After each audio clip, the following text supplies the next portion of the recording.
Australia के सामने ये जो हमारे प्लेयर्स हैं, इंडियन बैट्समैन जिन्हें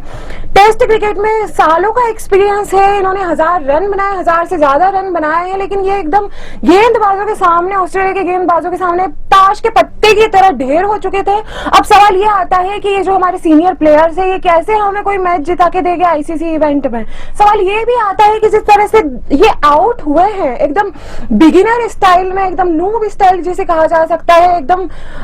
नो सीखिए के जैसे आउट हुए हैं, तो ऐसे कैसे ये ट्रॉफी हमें लाकर देंगे। अब पहली पारी की बात की जाए तो ऑस्ट्रेलिया ने 469 जैसा महान स्कोर खड़ा कर दिया था अपनी फर्स्ट इनिंग में। अब जब भारत की बात आई तो इंडियन दर्शकों को यही उम्मीद थी कि ठीक है, बहुत उम्मीद कम थी, लेकिन एक उम्मीद थी कि ये जो हमारे इंडियन बैट्समैन हैं ये कैसे ना कैसे इनिंग बिल्ड करेंगे, इनके पास इतना सारा एक्सपीरियंस है। अब कुछ ना कुछ, भले ही पिच कंडीशंस कैसी भी हो, बदल भी जाए, लेकिन इतना क्रिकेट आपने खेला है तो आपको ऐसे नूब स्टाइल में कैसे आउट हो गए आप, सवाल ये आता है। अब स्टार्टिंग तो ठीक थी, रोहित शर्मा और गिल ने काफी अच्छी स्टार्ट की थी, अटैकिंग बल्लेबाजी की थी, लेकिन उसके बाद कप्तान पैट कमिंस ने कप्तान रोहित शर्मा को आउट कर दिया। उसके बाद गिल जो थे हमारे, उन्होंने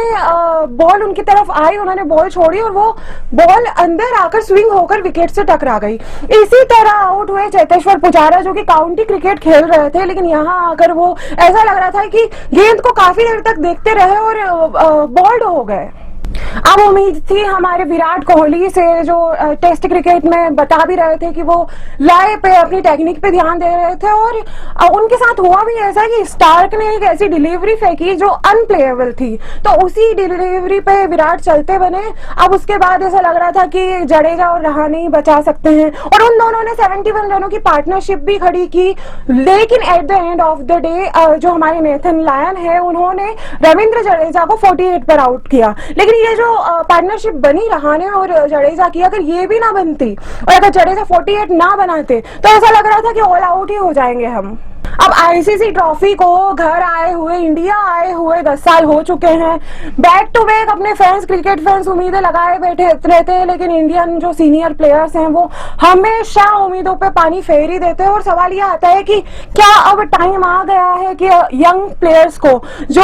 अच्छा खेल रहे हैं और बस उन्हीं मौकों का इंतजार कर रहे हैं कि एक बार हमें मौका मिले तो हम बताएंगे, और खैर अगर वो 1-2 मैच अच्छे ना भी खेले तो उन्हें माफ कर देंगे कि हाँ ठीक है, बिगिनर है, आगे जाके अच्छा करेंगे। लेकिन ये जो सीनियर प्लेयर्स हैं, ये बायलैटरल सीरीज में अच्छा करते हैं, दूसरी सीरीज में अच्छा करते हैं, बाहर जाते हैं तो अच्छा करते हैं, लेकिन यहाँ पे उन्होंने जब ऐसे गेम्स आते हैं जो क्रूशियल गेम्स होते हैं, फाइनल्स होते हैं, इनमें इन्हें क्या हो जाता है। तो ऐसे सवाल आते हैं कि क्या अब जो यंग प्लेयर्स हैं उनको मौका देना चाहिए, क्या सीनियर प्लेयर्स को अब बैठ जाना चाहिए। अगर आप इन बातों से राजी हैं, जो लोगों का कहना है कि अब सीनियर प्लेयर्स को थोड़ा आराम दो, अब यंग टैलेंट को मौका दो, तो अगर आप इनसे राजी हैं, इन